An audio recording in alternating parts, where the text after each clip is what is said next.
Crank the fuck up, samurai. We have a city to burn.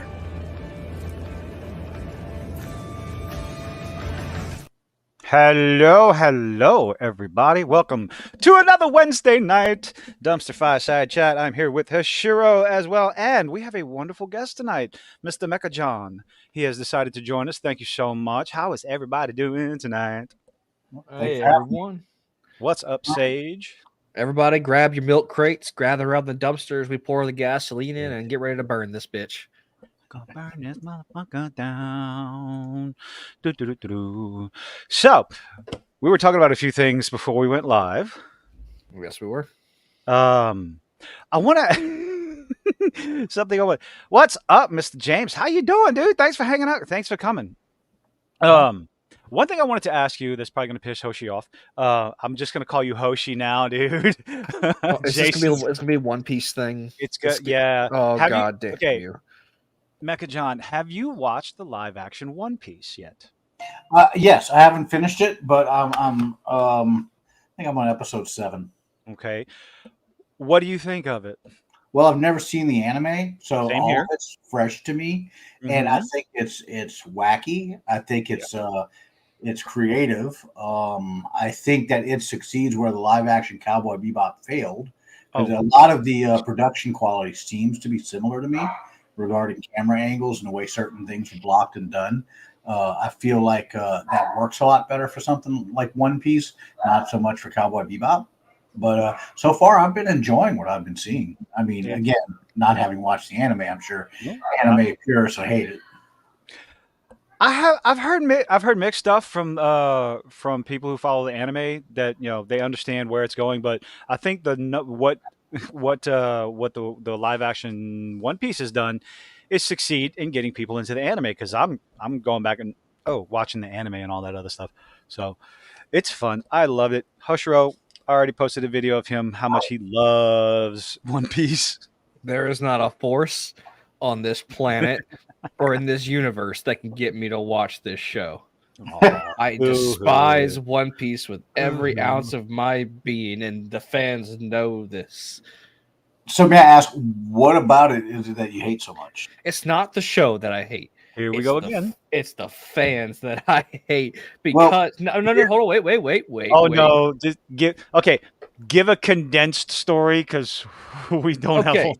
I was forced to watch the original show, the first 3 seasons 10 times, back to back, and I just nope, I'm fucking done. So I had an old roommate when I lived in Hammond, long time ago. Started watching One Piece. And said, "Oh, you got to watch the show. It's great. So, I sat down with them, because I used to read the manga like a long time ago when I had access to a monthly subscription to Shonen Jump magazine. So, sat down, watched it, got to about season 3. Some new people started moving in the building who we knew, and they started inviting their friends over, and they started making watch parties of this. But every time they would invite a new person over, we'd start the anime over, and it was the only TV we had in the apartment, because I was working on a minimum wage job at the time, because I was fresh out of high school. So I was splitting an apartment with a friend. You know how that works. And we had the one TV in the living room, and it was the only TV I had access to. And I had to sit there for months just watching the same first 3 seasons continuously, over and over again, because every time they brought someone over, they would say, "Hey, come watch One Piece," and they'd start it over. And I was like, "No, fuck it, I'm done." Never. Well, given that story, I understand your hesitation. Yes. I've never watched the anime, so I was like, "All right, let's see what." Because that made me want to watch the live action, because I wasn't already tainted by watching the anime, by my opinion anyway. I was just tainted a long time ago, but. And other John from my D&D group has been trying to get me to watch this show for years, and I will not. I refuse. I just want him to watch the live action. No, it's only 8 episodes. I don't give a damn. I will go to hell before I watch this show. Grant, I'm already going now. Emotional damage. Well, the thing that really hooked me on this show was at the beginning. The narration was by one of my favorite actors. His name is escaped. Ian McShane. Ian McShane, thank you. Yes. Ian McShane did the voiceover, and I was like, all right, you got a little gravitas going here. Let's see what you got, One Piece. You coming out the gate pretty strong. Let's see if you can hold it up. And so far, I'm enjoying what I've been seeing. I like the positive outlook on everything that Luffy has, but he's goofy, he's just comical, pushes everybody to do their best, follow their dreams, but when it's time to be serious, he's serious. It's just it's a breath of fresh air, and it's faithful enough to the anime, and the creator of the anime, he's got control, full rights control and everything, and so as long as it keeps going like that, we're gonna have some more winners on our hands. Well, I'll tell you what, it makes me hopeful for I mean, I'm not going to be too terribly hopeful for Avatar, but it makes me a little more hopeful that, if they can have success with one, then they can probably catch lightning in the bottle again. They're doing another one? Yes, but this time the creators have final say. No, they left. They're not. Oh, they left? Oh, then I'm out. I'm done. Nope. Nope. Nope. They were in charge of it, but then they stepped back and it kind of took a life of its own. So, well, then it's already lost me because I'll watch the first episode, but if it's shit, I'm probably gonna not, because I can only take one more heartbreak of Avatar being live action, because that M. Night Shyamalan movie was a mistake. Was special. Yeah. And the weird thing is, it's the same studio for One Piece as it was for Cowboy Bebop. Same studio. Yeah, you can tell. You can tell. Look, just in one of them, the creator had control, and the other one, the creator didn't. So, I mean, that should be a clue, dear Netflix. Let the creator have control. Keep his vision in the show. Right. Yeah.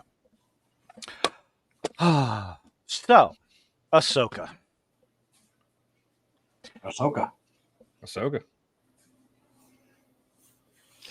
Yes. Yeah. So one of my number one problems with the character, I want to talk about the character herself. How, I don't know, the retconning involved, how involved she's been in all these events, and yet trying to add a character after the fact. You know what I mean? Because she was involved in all these battles, all these situations and everything, and just completely disappears. I understand the prequel trilogy and the sequel, all that stuff was made before she became a character. Why would you want to create a new character and insert her into all these events when everyone knows she's not involved, not even talked about, referenced at all? Do you see that as how could they have done a character, a story with Ahsoka, but not be involved in the core stories of Star Wars? Well, I think that there's enough peripheral there that she could operate believably in that. I mean, that the problem is when you have an established franchise that's 40 years old, and you have to keep breathing new life into it, you have to find a way to do it while you're still talking about the classic stories that we know and love, while introducing new elements into it. And I think what Dave Filoni and crew have done, and specifically George Lucas, because he's the one who created Ahsoka, what they did was they found a way to breathe new life into the franchise within the existing narrative. Originally, Clone Wars, when Dave Filoni first was doing it, was not about Anakin and Obi-Wan and Ahsoka and stuff. It was about Plo Koon and his very youngling apprentice, Ashla, who was a Togruta. And George Lucas was the one that said, well, why aren't we using the main characters? And Dave Filoni was like, we can do that. And he was like, well, okay, yeah, they're my characters. So let's make this about Anakin and Obi-Wan and stuff. And it said, and we'll just take this character, this little girl, we'll make her a little older, and she can be Anakin's Padawan. And Dave Filoni's like, Anakin doesn't have a Padawan. And George Lucas just looked at him, serious as a Sunday morning, and says, Anakin has a Padawan. And that was it. Bam. Okay. The master spoke. And that's where Ahsoka came from. And so now just trying to weave her into the different storylines in a, I guess, in a manner that makes sense. Huh? What was the year timeline between the second and third movie? How many years took place between between Empire and Jedi? No. Between Attack of the Clones and Revenge of the Sith. About 2.5 years. Okay. So Because I'm saying they tried to shove a lot for 2 years because they yeah, also basically when Ahsoka came on right after Attack of the Clones, she was 14. At the Siege of Mandalore, she was 17. So, which that was one of the things I did like about on Ahsoka was when they showed the flashbacks to her in the Clone Wars. It really drove home that this was a kid, because you get so used to a character after a while, and she's in so many adult situations that you kind of start to forget that she's still a kid. And when they showed the flashback of her at the Siege of Mandalore, and it's still this young girl, 17 years old, you're like, wow, she really was a kid throughout all of the Clone Wars. No, Empire Strikes Back is the best Star Wars movie. Thank you very much. Revenge of the Sith was good. It was a great movie. Empire Strikes Back is the greatest Star Wars movie. I'm sorry, hands down. You can no, shush. I'm gonna agree with you completely. I will say that at least the Revenge of the Sith had the best lightsaber duel for me. Besides, well, I don't know, it's tied for me with Duel of the Fates with Qui-Gon, Obi-Wan, Darth Maul, Qui-Gon, and Obi-Wan. That was just the choreography, the timing, the telegraphing is just it was so fantastic. And that toward the end, just Obi-Wan, just at the end of the fight, Darth Maul takes out Qui-Gon, Obi-Wan standing there. You can see the look on his face, and Darth Maul just pacing back and forth, just waiting. That sequence just was that was fantastic. Sorry. Well, I'll tell you what. If you really like the lightsaber fights and the choreographies and stuff, look up Nick Gillard. He was the stuntman and stunt coordinator on the prequel films, and he's the one who did all of he goes to conventions and does little workshops where you can pay to go and learn lightsaber techniques with him and stuff like that. And lately, he has been releasing information on lightsaber battles that were choreographed but got cut out of the films. There was supposed to be more.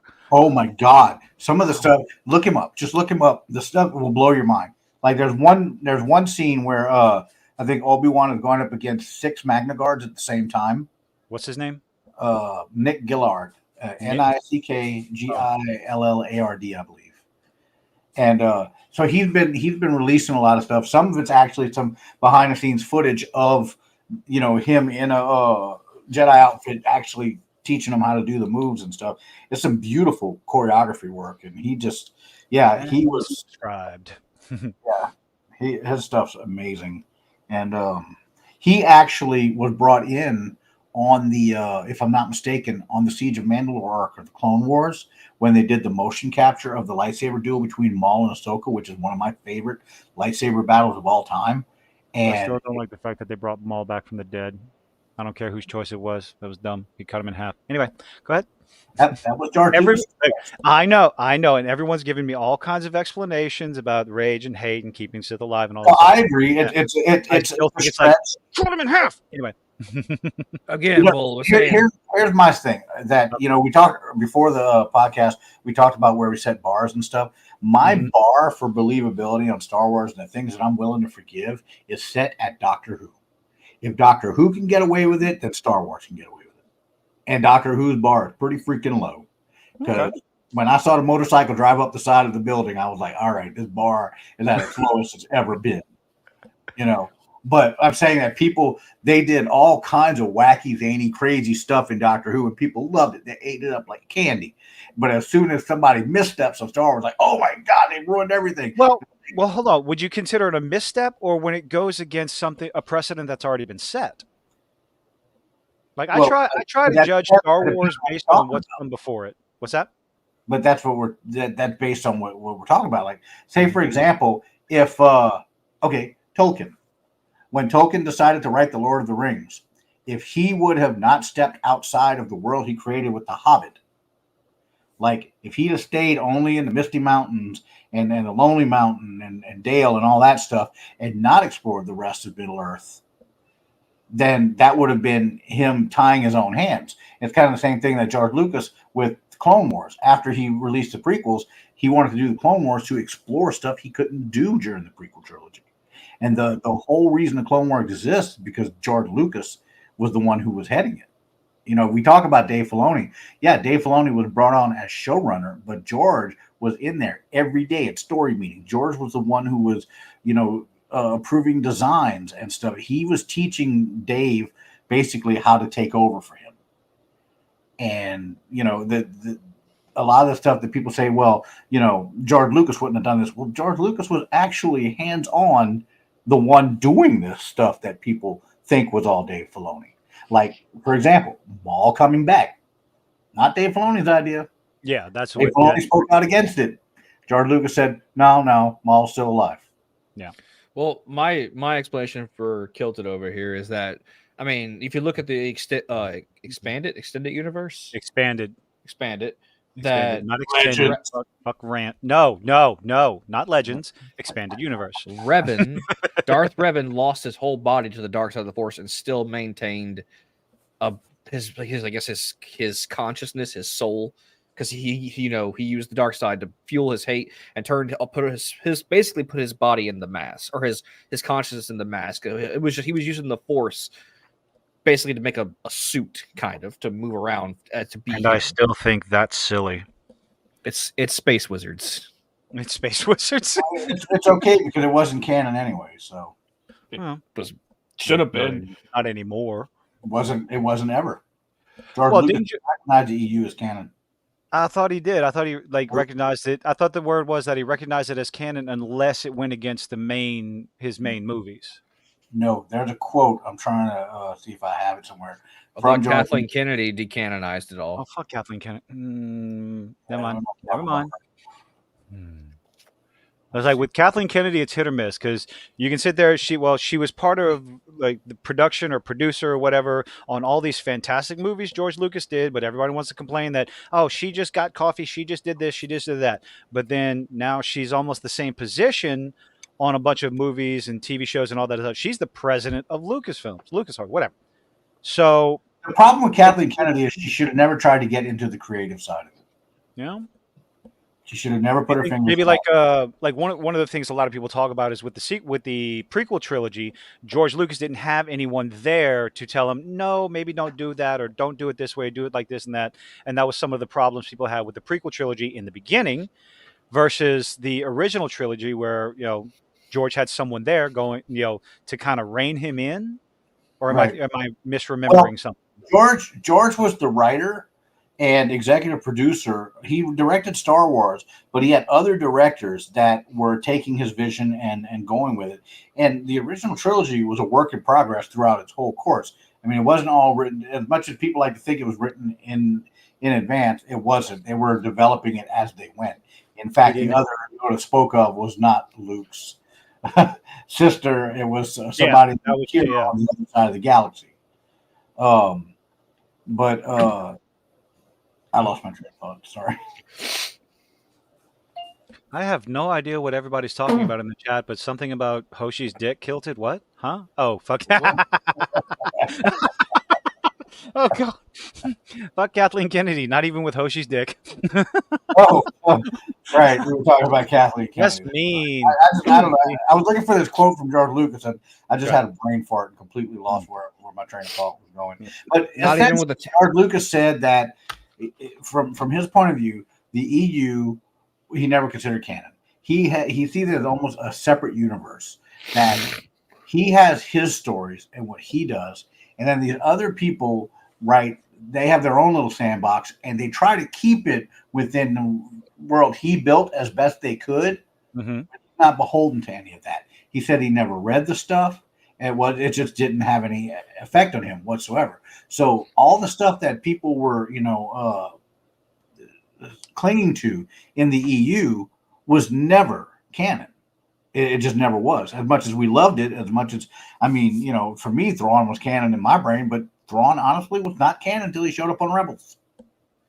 And that's just the truth of it. George Lucas never considered anything outside of his 6 movies and Clone Wars as canon. Besides some of the stuff, like the stories from that, world were better than some of the stuff we're getting now. I will say that with all my being. I want to address what TGAP Steve has right here. They didn't go out of their way to decanonize what Zahn worked from on the Clone Wars because, again, Lucas didn't acknowledge that at all. Lucas basically did what he wanted to do, and George Lucas is always going to do what he wanted to do. And if that meant going back and changing something that he himself had established, it was his creation. He figured he could do that. So he never really, I mean, we none of us knew what a midichlorian was before episode 1, and most of us wish we'd never heard that term, but that was Lucas trying to come up with a scientific explanation for something mystical that should have never had a scientific. Yeah, one of our other co-hosts, we've argued back and forth about the midichlorians and everything, and we disagree on it. But my whole idea was, again, like you said, putting a scientific explanation onto something that a lot of, like, almost probably the core fan base felt was more mystical than anything else. But some people like it, some people don't. It is what it is. But that's the great thing about being fans. We argue about the stuff that's George Lucas did and that's in the film. In my opinion, it feels like they use it as an excuse to depower Anakin, so that way Luke could be able to defeat him, or not defeat him, but be more powerful. Because the whole midichlorian thing, the more of your body you have, the more access to that you have. And if Anakin hadn't lost his limbs, he wouldn't have been weakened in the state he had been. See, I think the whole midichlorian thing was a misstep on George Lucas's part. Oh, I'm not saying it was a good idea. But what I'm saying is, I think what George Lucas was going for was he was trying to find a way to have a measurable hierarchy in how powerful power scaling. Right. But in doing so, he felt he needed to have a scientific explanation for that. And so he came up with something that demystified the Force as we'd always known it. And I think, honestly, yes, he's not infallible. I think that was a huge misstep on George's part. Whether he ever agrees to that notion of it being a misstep or not, I'll never know because I'll never talk to the guy. But I really think that was a mistake. And part of George Lucas has to know it was a mistake. Boom, boom, boom. Yeah, I think he just did that to introduce power scaling. That was my theory on it. Yeah. Basically, what they said was, look, this Anakin kid, his power levels are over 9,000. Essentially, yes. Yep. But then people are like, well, how would Luke be able to beat him if he was the chosen one? Well, he lost a lot of the midichlorians because when he got his arm and legs cut off. See, this is one of the things where I think that, where I know a lot of people don't like the Obi-Wan series, but one of the things I like about the Obi-Wan series is it's showing them becoming the old men that they were in episode 4. Like, and them putting a hurting on each other, which would explain why they weren't, who we saw in episode 3. Shouldn't have happened. I think there was a better depiction in I haven't watched Rebels, but I have watched like clips and videos of certain scenes. I think Rebels did a better job at that than Obi-Wan did. Like how Obi-Wan, whenever Maul came to kill Luke or kill him, you saw Obi-Wan take 3 different stances. One was his original stance that he did it in Phantom Menace. Then he's like, no, I'm gonna try this to beat Anakin with. No, I'm gonna beat you with Qui-Gon's stance. And so he switched over to Qui-Gon's stance, and it was showing him transitioning, learning from his past mistakes, and becoming different. And well, he knew that Maul would recognize that stance. He baited Maul with that stance because his follow-through was different than Qui-Gon's. He let Maul believe that it was going to be the exact same as what had happened with Qui-Gon. When Maul came in with the predictable move, Obi-Wan countered with something that Qui-Gon didn't do. And that's how he got him. So I'm saying I like is that that's the scene where Obi-Wan realizes that Darth Maul knows that Luke exists. Okay, yeah. And just takes him out in like 5 seconds. Yeah, because he realizes there's this great fan theory that I love, And the fan theory is the real reason why Always better than Obi-Wan Disney. won that he won that fight is because he was standing 5 inches taller than Maul and had the high ground. Oh, geez. I prefer the fan theory that Obi-Wan used a little bit of the dark side to beat Darth Maul at the end of Episode 1. I don't care if that's my head canon. That's why Darth Maul was confused. What's that? He definitely exhibited some anger, and he was more powerful for a minute afterward. And like for me, the headcanon is that was the look of confusion on Darth Maul's face, because he was like, wait a minute, what's going on? You're a Jedi. This isn't supposed to happen. I'm not supposed to be feeling all these things, and jumped up and just, it caught Darth Maul off guard. And a lot of people say, no, that's not what happened, blah, blah, blah. And Obi-Wan doesn't use the dark side. Like, I don't care. That's my headcanon. I like it. I'm looking back over some of the comments. One of them says, hit the like button, guys. I'm new to this platform. I'm not sure what that is. It's just hit the like button on YouTube. It gets us a little bit of it helps the algorithm. Gotcha. There you go. Here, hold on. Wait. Boom. But somebody said, where is it? I agree with what TGAP Steve just posted about the advanced technology is indistinguishable from magic, and thus doesn't need an explanation. I agree completely with that statement. But Sanguine says trying to balance science and fantasy is a tough thing. Absolutely. But yeah, excuse me. If you have magic and technology, one has to overtake the other at some point. Non-mages would use science to oppress mages, and mages would oppress the non-mages. I mean, that's what we call the Templar from Dragon Age. That's literally what they did. They used. Well, they made a whole video. They made a whole 3D isometric video game. I think was it called Arcane? Where your character could be, you could either go toward the technology route, and then magic you wouldn't be able to use a lot of magic, or you could go down the magic route, and you'd have to sit in the caboose on a train because you affected the engine. If you had too much magic in you, you couldn't get too close to technology because you would short it out. It was a really cool game, very like fucking late mid 90s, really fun game. But yeah, that concept, I like it. Sufficiently advanced technology is indistinguishable from magic. I mean, isn't that a line from Thor?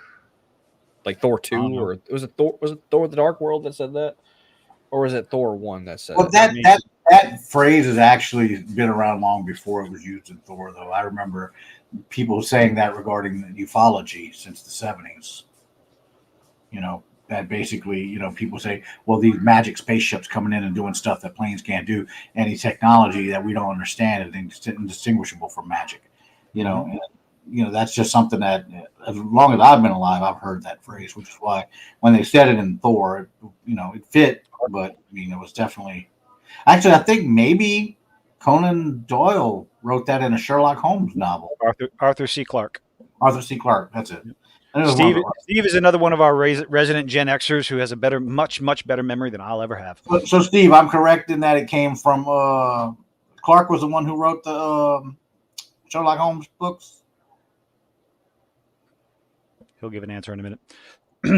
I like how Terry Pratchett wove that into the Discworld books because, I think it was Granny Weatherwax, she was a witch, but everyone believed in witchcraft and all this other stuff, didn't believe in any sort of actual medicine or like chiropractor or anything like that. So she would trick people into taking mundane medicines or just mundane acts to let them believe that it was some sort of magic. It was really cool. Because isn't that what all shanty people did back then? What? Shanty? Like you know what I mean? Like the con artists. Voice the colors hot. God damn it. Oh, thieves and beggars never shall. My bad. Okay, I used the wrong word. I think we're gonna turn into a big old drunken sea shanty sing along. Oh, what would you do with a drunken sailor? What would you do with a drunken sailor? We don't need to start singing. I can sing that whole freaking song. Clarke's 3 laws. Arthur C. Clarke. Is that like the robot laws, Steve? What's Clarke's 3 laws? I don't feel like looking it up. I'm looking it up right now. Oh. So, Ahsoka. See, I told you, John. We go on tangents. All right. Oh, tangents. Number one. What you got? Oh, he posted up right here. Never mind. You can just read When a it. distinguished but elderly scientist states that something is possible, he is almost certainly right. When he states that something is impossible, he is very probably wrong. Okay. Number 2, the only way of discovering the limits of the possible is to venture a little way past them into the impossible. I like that. And number 3, any sufficiently advanced technology is indistinguishable from magic. Alrighty. Awesome. Thank you, Steve. Appreciate Steve's that. awesome when he's not trying to kill me with jokes. I have to be very careful when I'm either taking a puff off my vape or drinking something when I read one of Steve's chats, because I'll end up choking. So Hoshiro, how you feeling being in this chat full of a bunch of Gen Xers? I'm such a young man. It's all right. I give Kilted shit all the time for being an old man. You know, Old and broken and falling apart. My feet hurt when I stand up. Good Lord. Well, yeah, that's part of it. I mean, I'm You know what's getting funny? there. You know what's funny, Kilted, is that when we were young, our phrase of our youth was, "If it's too loud, you're too damn old." Now, the phrase of our times is, "Can't hear it, so turn it up." It's not loud enough. I'm too old. Shit, I haven't changed all that much. I'm still quite juvenile. I still think about doing the same crap that I Quite? did 20 years ago. But I mean, yeah, very. quite. That's what quite means. Quite juvenile. I didn't say No, quite quiet. means no. Quite. I said no. Quite means a few or not as much, but very. Exceptionally, There you go. I mean, abundantly. we all look. We're all still juvenile. We all have our big boy toys now. With John has his Star Wars collection. I have my anime manga. You have your Legos. It's okay. Legos. All about that. We're young at heart, man. There's another Star. There's another Daisy Star. Kangaroo sent pizza pockets into the chat, so here we go. Yes, there's another Star Destroyer that I think they're making a Lego set out of, and I can't remember. I think no, not. It's not a Star Destroyer. It's a Rebel ship that looks like a Star Destroyer, and I just looked at it and went, I want that. So I was browsing the Lego site, and I'm like, oh, A Rebel Star Destroyer?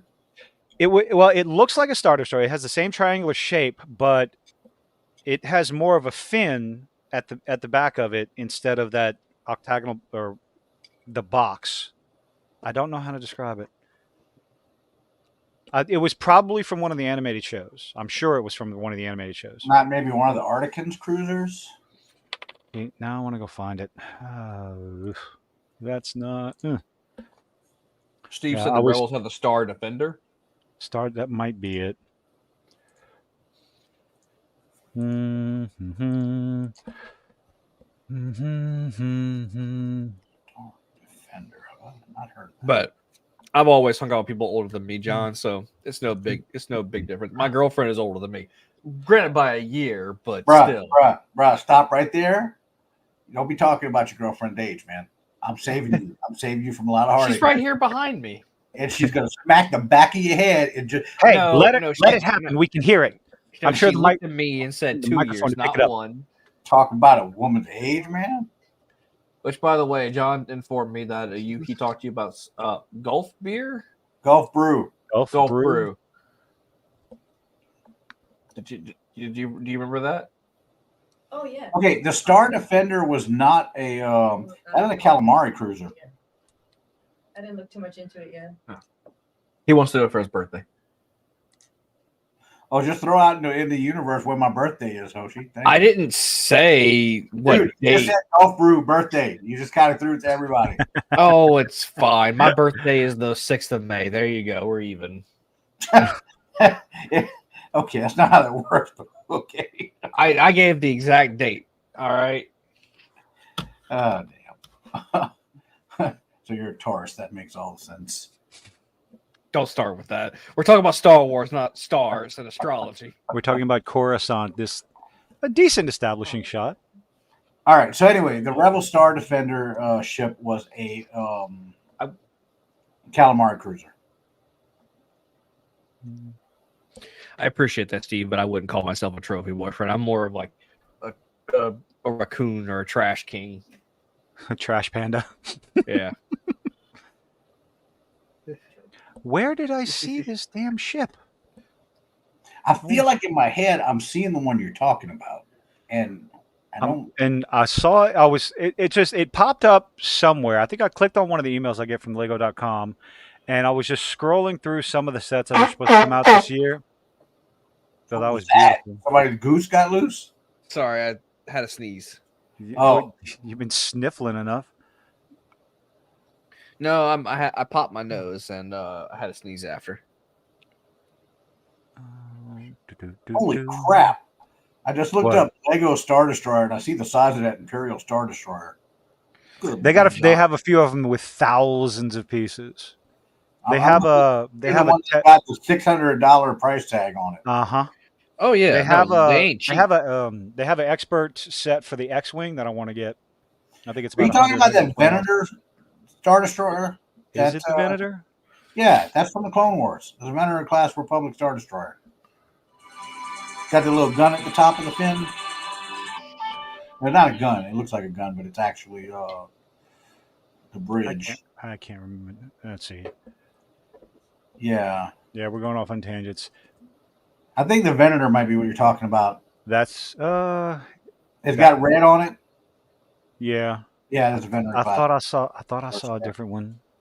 Yeah, the Venator is one of the public ships from Clone Wars. Holy shit, that thing's huge. Yeah. That's what she said. Ha. I wish. Yeah, from what you're describing, that's what it looks like it is. Oh my lord. Yeah. Yep, that's the one. Yeah. It is the Venator class. Let's see.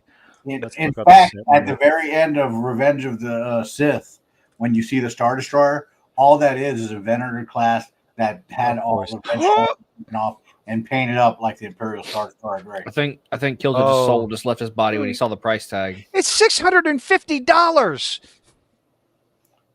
Jesus, I'm looking at what Steve posted about the price of the Super Star Destroyer. Oh yeah. Oh my God. Yeah, some of them. It's the I don't know. What are these sets called? It's the collector series. All the collector series, like the Optimus Prime. I had to pick up that one. God, I had to pick up that one. Transformed him once, and that was it. I'm glad I never got into Legos, man. Oh, it's my vice, and it's great because my tiny clones they like. Series. Huh? Oh, Lego Ultimate Collector Series. Yeah. Venator class comes out October 4th. It's $650. It's a beautiful ship. That would look so sexy on my shelf somewhere. Anyway. That is the primary Star Destroyer that was used in the Clone Wars. That is a beautiful set. The Resolute. Yeah. Yep. Men do not grow older. Men do not grow up. Our toys just become more expensive. Absolutely, amen to that. Speaking of, and I'm going to shoot myself in the foot here because I already have one, but I'm not going to get one. I don't know if anybody listening is a fan of the Black Series helmets that are released from Star Wars. I saw you talking about one. Which one are you looking at? Well, the Rebel Alliance helmets. They did one. It was based on Trapper Wolf from Dave Filoni's character from The Mandalorian, and it retailed at about 140, I think it was, when it came out. People are reporting they're finding them at Ollie's for $29.99. Oh, is there an Ollie's around here? Yeah, yes, there is. It's over by the the World Class Bullshitters talks about Ollie's all the time, and I've never heard of it. So it's where the old Toys R Us. Yeah. Oh, that's the pet store. Okay, behind Guitar Center. All you look. Mecha John said it's the old Toys R Us store. I was like, okay, I know where that is. Oh, I wasn't around for that Toys R Us. All right, shut up. I miss Toys R Us. Don't forget, Hoshi's a baby. I am almost 30 years old. They had walls and walls of those. I think that you would really like that helmet because it looks so sweet. I've got quite a few helmets, and it's my favorite Rebel helmet I have. I've been wanting to pick up the Lego Rebel helmet. I think it's Luke's helmet. I've been wanting to pick that one up. I picked up the Bosch helmet, Princess Leia's Bosch helmet, the second it hit the shelf. That was a done deal. Well, now this Absolutely isn't favorite Legos I'm figure. talking about. I'm talking about Black Series. I know, but I don't have a lot of space. I have to limit my collection. So the Star Wars stuff, the classic Star Wars stuff, I get the Lego stuff. Okay. See, that's the beauty about the helmets. I've got them mounted on my wall, like near my ceiling, so they're completely out of the way. I think I've seen some of the pictures you posted, man. Oshi's been in here. He's seen it. I'm jealous. Yeah. He's also jealous of my room too, so it's okay, John. We're living the nerd. He's living vicariously the nerd life through us. Well, Charlie says, I guess I'm about to buy a bigger house. Like, well, I have one of my bedrooms. I'll tell you what, Charlie. A If wall, you get us, a wall you know, of to the bookshelves. It 1,000 has a wall of bookshelves that is just waiting for Legos to be put on, Lego sets to be put on it. It's just right now that's not happening. Got a few things to take care of before I can do that. But tell you what, you get us a bunch of subscribers and a bunch of ad revenue, we'll buy that house. Spread the word.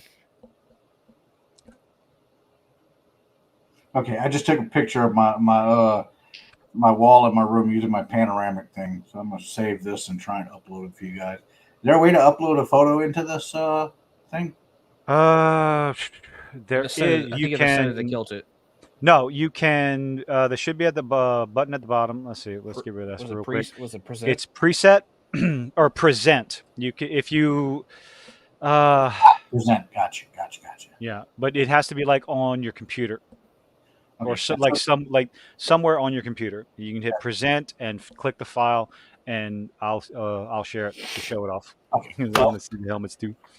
I just took it with my phone. I just sent it to Google Photos, so we'll go get it from there. Apparently, Just be very careful not to do anything to dox yourself, of course. Apparently, Frostfang sent you a safe for work redhead picture in your Discord. Well, I saw one of them already. 35. Oh, good lord. The one,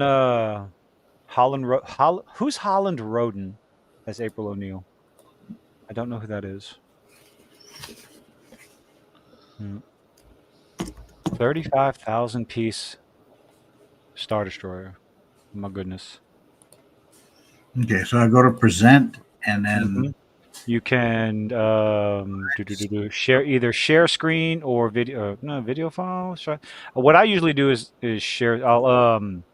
I'll open the picture on a browser page. Okay. And then I'll hit share screen and just go find the screen that you're trying to share.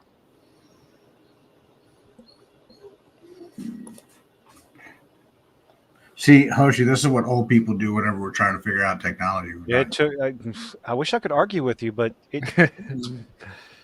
how many videos have you made without hitting the mute button? We don't need to talk about how many videos I've ruined because it didn't record the audio. Why? Because I forgot to unmute Look, myself. if it makes you feel better, kilt it. Markiplier makes those mistakes from time to time whenever he streams. All right. It would make me feel better if I had a tenth of hell. I'll take 1%. Is that showing? Am I showing that now? Oh, hey, look, there's your Cobra Commander up there. Kilt it. Yeah, that's awesome. There, but yeah, this is my helmet collection. If you look, the third helmet from the left, the gray one, that is the Trapper Wolf helmet from the Mandalorian. That's the one that's at Ollie's for like $29.99. And the things that I have them mounted on are actually hat brackets that I was able to get on. People down in Texas, man, they take their hats seriously, and that's they have racks for their hats.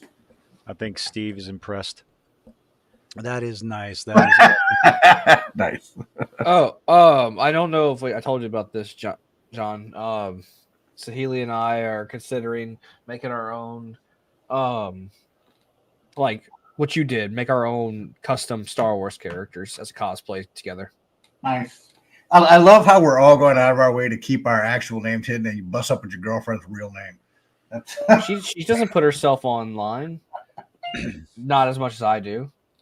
I don't really care if my real name gets revealed. I really don't care. It's more Kilted over here that doesn't want his name because he doesn't want the crazy commenters who hate him online to come know where he lives. Well, as long as I'm not talking about Little Mermaid or Riva, I'm fine. mostly Little Mermaid. Not too many people liked my criticism of the movie itself. They thought I was criticizing Halle Bailey, when it's like, no, it's the rest of the movie actually. Calling me, it's like, you don't like it because no, it's got nothing to do with the color of her skin. It's the rest of the movie as a whole that I had problems with.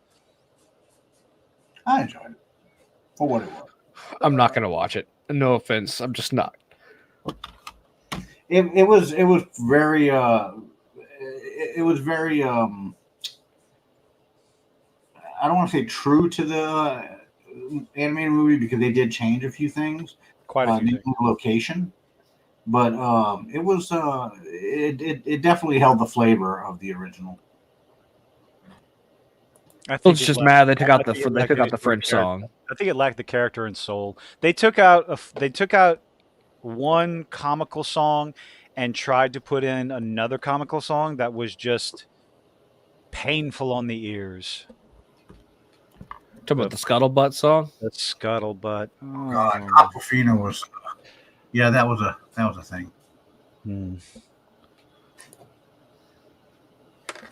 Oi, oi, oi.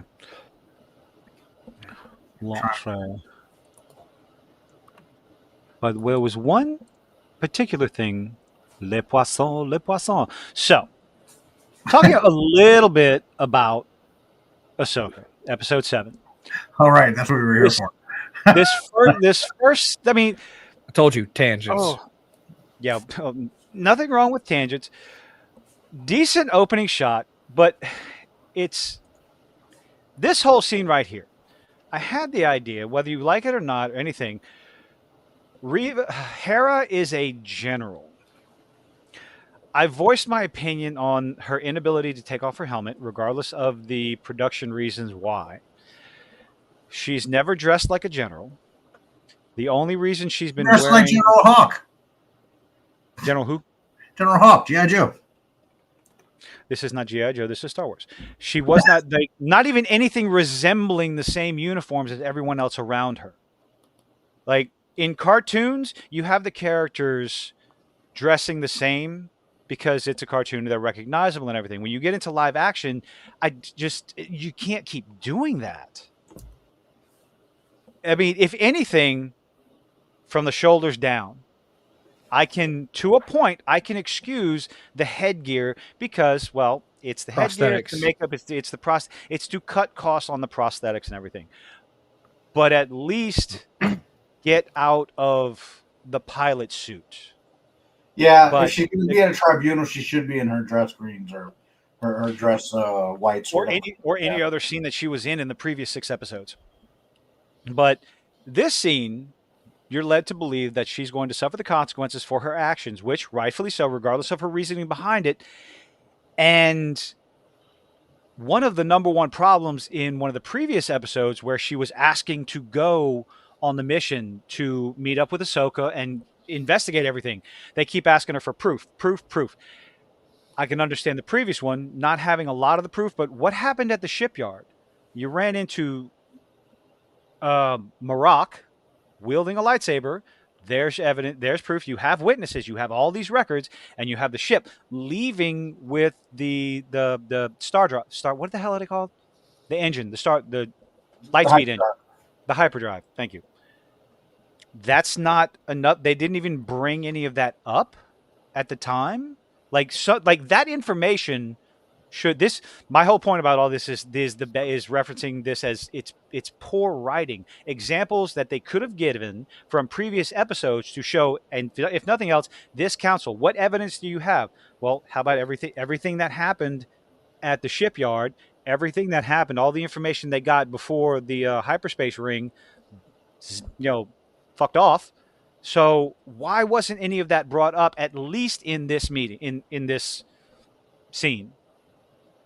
And just trying to push it on. Oh, it's just emotion. You're still trying to be a rebel. You're still trying to save Ezra and all this other stuff. It's like, no, there's evidence of this, and this, and none of that's brought up. Why? Thoughts? Well, They forgot. The writers forgot. No, we don't want. I don't want to do that. It's just. I feel like honestly, this scene I kind of feel is a throwaway scene because I feel like they felt like they had to address that Hera was disobeying orders, and they had to follow up on Kazuda Ziono's asshole dad, and they had to try and do something to say, yeah, Hera has to face the music for going against the grain. But they also took it as an opportunity to say, hey, look, here's another legacy character. Let's get 3PO in here, and he can talk about Leia and stuff. And the whole line. I don't have to tell you who I am. Yes, you do. This is an important meeting. You kind of have to announce yourself. So this. I do like that Admiral Akbar is there. What's that? I do like that Admiral Akbar is on council. So you think that is Admiral Akbar? Yeah, look, he's got the same exact chest. I thought he died. No, this is before that. Force Awakens. Oh yeah. Oh, wait, I thought he. All right, Last Jedi. I thought he died in the original movie. No, I know it's been so long since I've seen the original. He was on the bridge when Kylo Ren blew it out into space. Look, man, I just kind of wanted to push those movies out of my memory. Okay, just those. So I don't really care for the rise of Palpatine too much, and. But yeah, when you were saying Kilton, yes, that is Ziono. That's Kazuda Ziono's dad. If anybody watched Star Wars Resistance, which was a very forgettable animated series, replaced in a sequel era, the main annoying ass character, Kazuda Ziono. So is he just annoying, or is he? Do you think he's being set up to be Imperial sympathizer? No, he's just an asshole. He's just an asshole. Because by the sequel trilogy, he's still a very high-ranking senator in the Republic. He's just a dick. Of course. Where in 3PO comes in, and of course, there we go. What's up, 3PO? I want to know if that's Tony Daniels because he still looks great in a suit if it is. I think it's supposed to. Oh no! Oh, for the voice. I know that was Tony Daniels did the voice. I'm just wondering if that was him in the suit. Oh, in the suit. Doesn't he like hold? I don't know if you call it the rights to be in the suit. Like, doesn't he own the ability or something? No, he just never says no. He just no. I wouldn't say no either. I mean, why not? They were like, yeah, you never have to worry about having to find somebody to play 3PO because Tony never says no. He doesn't ever turn down work. Kind of like Gilbert Godfrey in that regard. Nothing wrong with that. Yeah. Tony Daniels never turns down work. Any opportunity to be 3PO, he jumps on it. Yeah. Oh. Other issues I had with this episode. Thrawn. Thrawn is supposed to be this masterful tactician. Okay, I don't know how I feel about this. The whole Ahsoka going through her katas and everything, very slow, meticulous, and of course, Anakin. A recording of Anakin, which makes you wonder how many more times are they going to do this? Is it necessary? Is it just for the member berries for them to go, hey, everybody, look, Anakin? What's that? Look, it's Anakin. Say that again. That's exactly what it is. For them to go, hey, everybody, look, Anakin. I mean, we've said multiple times in this show that we're glad that Hayden's back because we never hated him as Anakin. No, the critics hated him as Anakin. The fans, at least the ones I've met, never hated him as Anakin. I want to touch on that for a second. Let's talk about Hayden Christensen's portrayal of Anakin in the Ahsoka series. It is not the same as what we previously knew Anakin to be like. He's not the whiny little shithead that he was in episode 2 or even episode 3. He sounds a lot more like Matt Lanter's portrayal in the Clone Wars animation. Well, that's in an interview because he rewatched the entire Clone Wars to catch up on what that Anakin had been doing prior to doing this role. These episodes of Ahsoka are convincing me that Hayden Christensen is actually a better actor than most people gave him credit for. I never thought he was a bad actor. There's a lot of people that give him credit for being an actor. It's just with the what I think. You can argue with me all you want to. With the prequel trilogy with Hayden Christensen, I don't think it was Hayden Christensen. It was the script lines, the script, and the direction. Don't put A much lot in of people. George Lucas was the problem. George Yeah, Lucas it is was a great world builder, and he's a great Imagineer. But when it comes to writing, his writing is clunky as shit. Any interview with any of the actors in the original Star Wars will show you that. And his directing is wooden.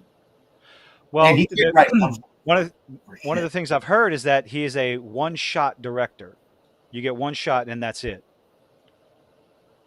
You know anything about that? Like you get one take instead of trying to perfect, trying to do better. Multiple takes on on a particular scene. You know anything about that? No. So George Lucas is a one-shot director? Well, like certain scenes, it would be one shot and that was it, cut, print, or whatever. I can't remember where I heard it from. So, Hey, John, did George Lucas write the original novelizations of the movies, the prequel movies? No, he had a guy named Brian Dan. The prequel? You talking about prequels or the original? The yes, prequels. Yes, Ross, yes, you're The correct. prequels. That's why. He got That's why people to come in and make novelization versions of his scripts. Because if I remember correctly, Jason said, one of our other hosts or co-hosts that was showing us that the reason why Anakin was that way is because in the prequels, because that's how he was written in the novelizations to be that way.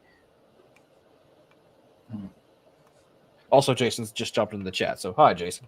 What's up, Jason? There's something that Jason's brought up. The reason why Anakin's character, why Hayden Christensen portrayed him that way, is because he was so secluded. He didn't have a lot of social life, and being secluded, going straight into the Jedi Order and all this other stuff, his social skills were lacking, to say the least. As well as him being a slave. That's a good good word for it. That's a good word for it. I just recently watched episode 2 again in preparation for my Clone Wars rewatch, and it's cringy, man. They wrote I actually read a copy of the original script. They had so many lines cut from it that would have made the movie so much better. I am not restarting my fucking computer right now, you retarded laptop. Sorry. Do you want to restart now? No, I don't. What's that? So get you a desktop. Yeah, I will eventually. Sorry, I interrupted. No. But yeah, none of the fans have. I don't think any of the fans ever hated Hayden for his roles. It was. I'm sure. Okay, there were some. You can't say none of the fans. I'm not saying. Okay, we're talking about fans. Everyone's going to be critical of anything and everything. Plus nowadays it's like you're online. What's going to happen? Trolls are going to be. The thing is with Hayden Christensen, he really didn't do much work after Star Wars. He did Jumper, which wasn't bad. I watched Jumper. I enjoyed it. No, I enjoyed it. And I thought it was okay, but it really didn't. We never got to see Hayden Christensen show really great acting chops. And the fact that, all we knew of him really was the prequel trilogy, two of the three movies. You never knew if the problem was Hayden's inability to act, George Lucas's directing, the writing, whatnot.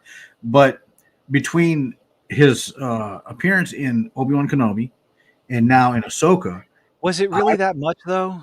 Oh, except for that flashback scene. I think so. I believe that Hayden Christensen knocked it out the park in both series. He's actually been in a lot of. I honestly enjoyed him in episode 6 of Ahsoka. I did. I could not stand the girl playing Ahsoka, the line of "This is the Clone Wars." It's like, no shit, you don't have to write that in. Oh, you don't. Everybody knows what's going on. Not everybody knows. You have to realize there are also casual viewers out there. There are casual viewers who have never seen the movies. They've only ever seen The Mandalorian and anything that's connected to it. I'm actually looking at his. You also have the casual viewers who never watched any of the animated shows, right? And unfortunately, something real quick. What I hoped this show would have done a better job at was getting the casual Star Wars fan more interested in these characters, and I think that is an aspect I think it failed at, and that's probably one of the more disappointing things for me. Especially when you have something to compare it to, like One Piece live action versus Ahsoka live action. I don't think Ahsoka did enough to get people to like hints.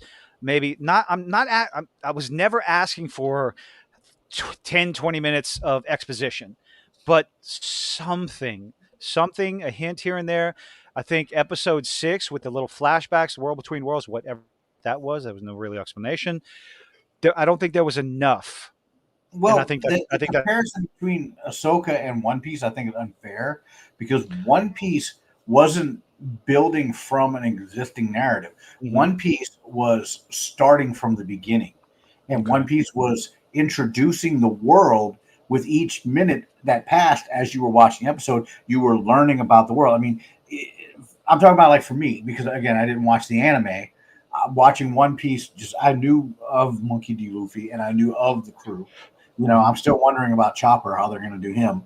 But in any case, I didn't know anything about it. So going in, you know, I was able to follow the beats because it was from the beginning.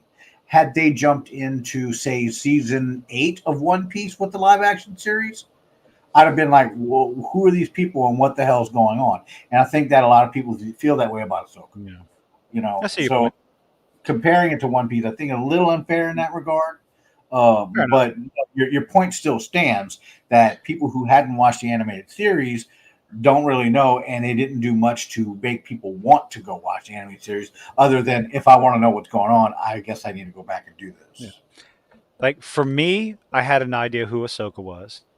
There are people of all these different things going on, and so I had a basic idea, but how many average, like whether it's your average normie who's just tuning in to say, hey, cool, let's see what this is, or your casual fan who's familiar with the movies or has kept up with the Mandalorian, Book of Boba Fett. Which the Mandalorian was references in this episode, by the way.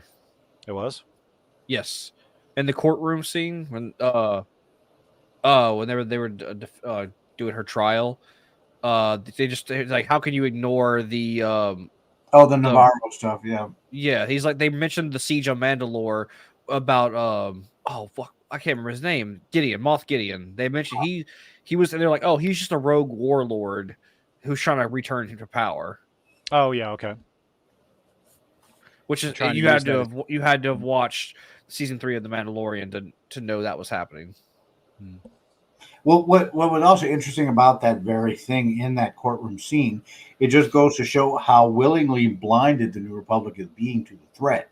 Because while they're sitting here saying, oh, well, Gideon is just a warlord that's out there doing whatever, what they didn't see and what they don't know and what they're not thinking of the possibility is something we did see, and that was the Shadow Council of the Imperial Remnant and the growing First Order speaking together about what their plans were for the galaxy and stuff. So there's a very real threat. Gideon's only a part of that threat, but the New Republic is turning a blind eye to it, which is, I think, from what I've noticed so far, the New Republic is like, I don't know, man. They're just like completely clueless. They, going all the way back to the first episode of Ahsoka, where the guy's like, they're not Jedi. I'm going to call their bluff. Let them on board. Oh God! I was giving them exactly what they want, calling their bluff. I wanted to ask you about that opening scene in episode 1, Yeah. and what your thoughts on that were. It's like, how could, like, because all I could think of is like, so some of the main problems I have when you force a character in a show to do something stupid in order to move the plot along. It's like you are transporting essentially an imperial prisoner of war. Right. And you're just going to let some rando on your ship. It's like, right. What? Well, I think that again they were trying to, bring forward the overconfidence that the Republic had, and so on and so forth. There's that other, but it doesn't come across that way. It comes across as incompetence. Okay. And that's. I'm sorry, that captain was an idiot. Like, you don't call somebody's bluff by giving them exactly what they want. By letting them on your ship and showing up with 6 guards, like, oh, we want to go on your ship. Ha! I'm calling your bluff. Come aboard. Come on aboard. Yeah, that. Yeah, I mean, it's not a perfect show, and I don't expect it to win any Academy Awards by any stretch of the imagination. But it's a fun show. I think that it's enjoyable to people like myself who have religiously watched the Clone Wars and Rebels and now the Bad Batch. And I think that a lot of it is lip I service. still haven't finished the Bad Batch myself. I'm Well, halfway that's through season point. 2. Hoshi, shut up. It's not over yet. It's still going. No. So, but I think a lot of it is lip service to the fan service, really. To definitely all the shots of Hera and Sabine are fan service. And their ass, yes. A lot of people are noticing like there's a shot of their butts in like every episode. So go Dave Filoni on that one. But the problem is we need good old objectifying, yay. Hey, we need more than lip service. We need something to bring new fans into the Star Wars fandom. Well, I know you like to pick on me a lot and say it's like I don't like Star Wars. I go, no, I love Star Wars. I have opinions of where it is right now. Yeah. I think one of the main things is get away from the Skywalkers. Either go into the far future or into this distant past. Something like that. Something well written. Something like go back like Knights of the Old Republic, the old MMO. Something in that era where Sith and Jedi, where the Force was prevalent, the fights were going on. If you want lightsaber fights, you want battle, you want struggle, strife, war, all that stuff. That was a decent enough era where you could bring beloved characters, even from the video games, do stories about them, or have offshoot characters, introduce new characters, and stop trying to weave them into what's already out there. Well, that's what the Acolyte is. The Acolyte takes place during the High Republic. Oh, the High Republic is going to be so But bad. That's exactly what you just asked for. A period in the past I Skywalkers. Better written stuff. Well, we don't know until it airs, but we'll see. I don't have a lot of hope for less it. contrivance, less convenience, less plot armor.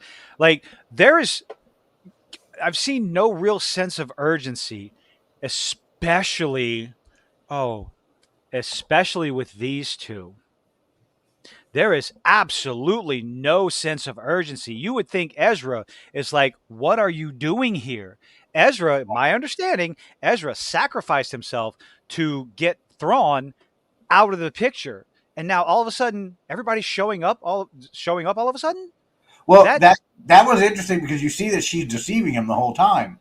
You know, yeah, but he's not. He's just accepting it. It's like, no, there should be a little bit more, not necessarily panic, but just like, questions. No, really, it's like, what is going on? You should not be here.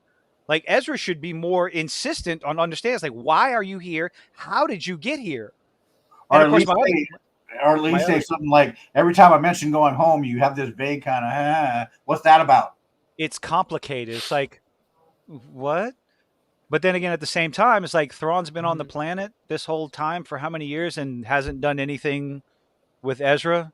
Maybe hoping for some sort of explanation why he didn't go tracking him down. You would think that it's like the man responsible for banishing you to this other galaxy. You'd kind of want revenge. No. Well, maybe he was waiting for them. Maybe he kept Ezra alive so that way his friends would come and rescue him. But then again, that's just all speculation, of course. Yeah. What were you saying, John? I don't know. Oh, I just the thing is that as far as new Star Wars to bring in new people, that's what Mandalorian did. It brought in a lot of people who had a vague recollection of Star Wars, may not have known the prequels, may not have known the sequels, but they knew Star Wars and they knew Empire Strikes Back, they knew Return of the Jedi. Going into the Mandalorian, truth be known, all you needed was to know those three movies. Yeah.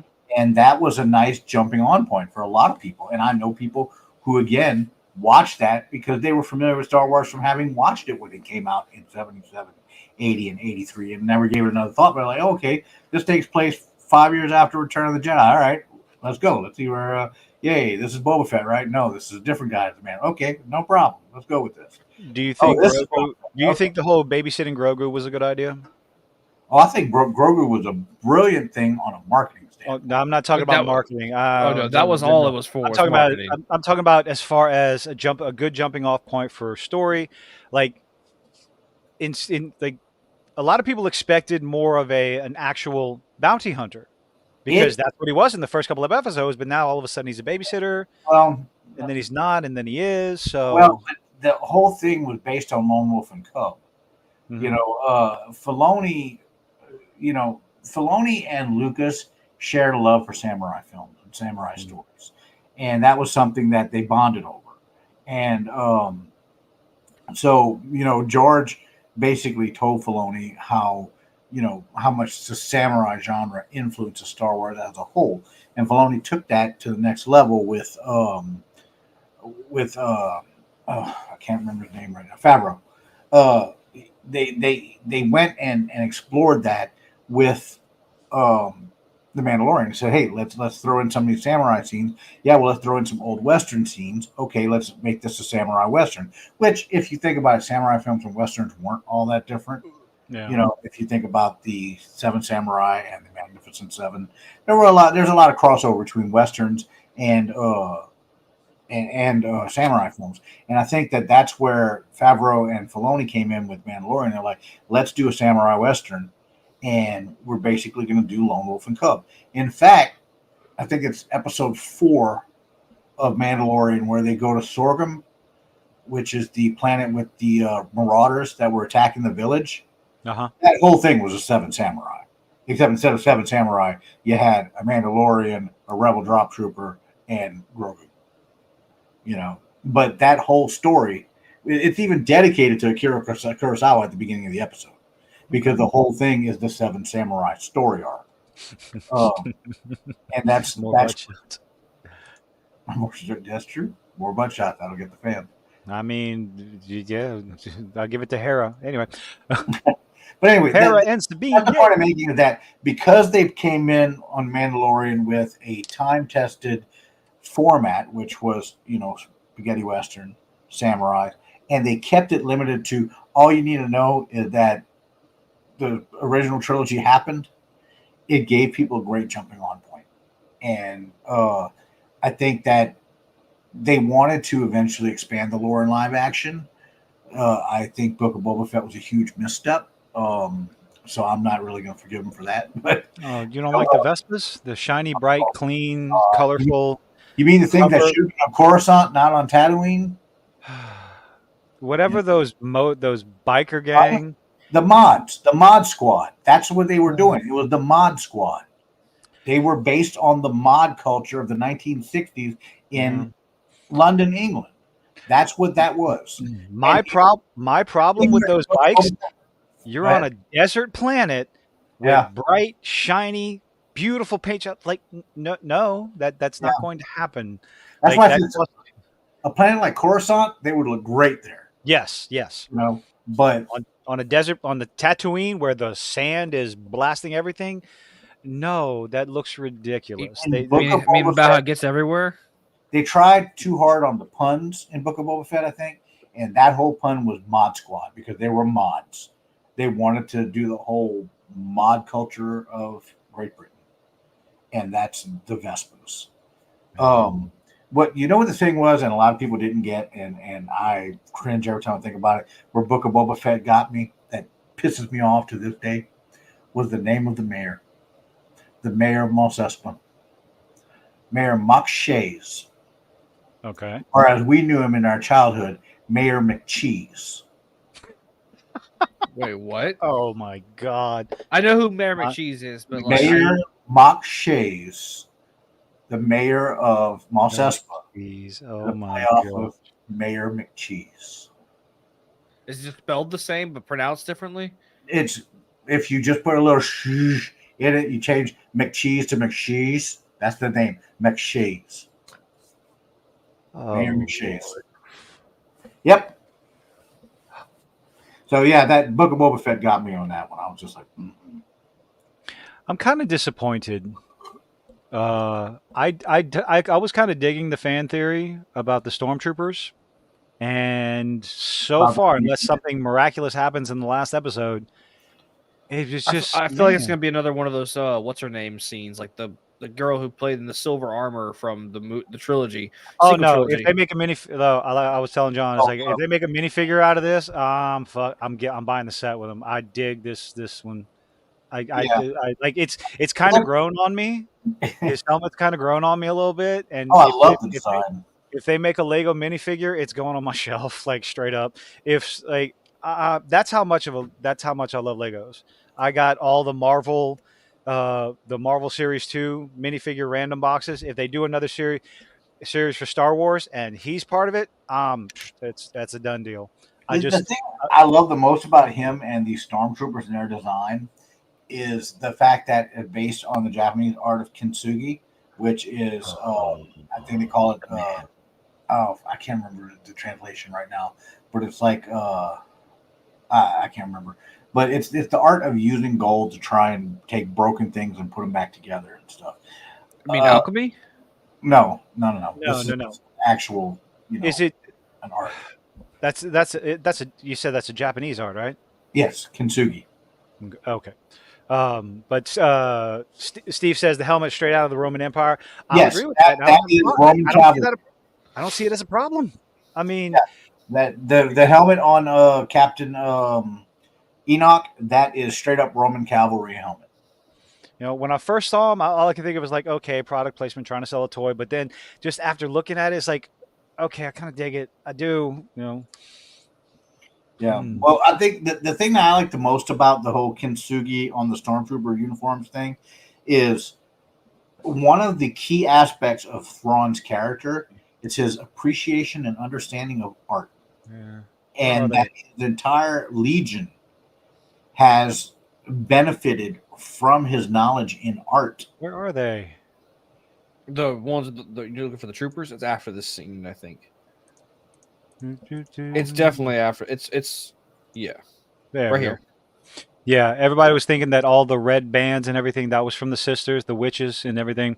Now, green dust, none of that flew. I was looking for it. Yeah. Oh, John, tell Kills it here, but we talked about that when we were at the con a couple weeks ago about the green smoke and the dude who we thought was going to be maybe like important, but he died like episode 3. Yeah, Moral. Okay, here's the thing. That green smoke is Night Sister magic. It was used both on living and dead people.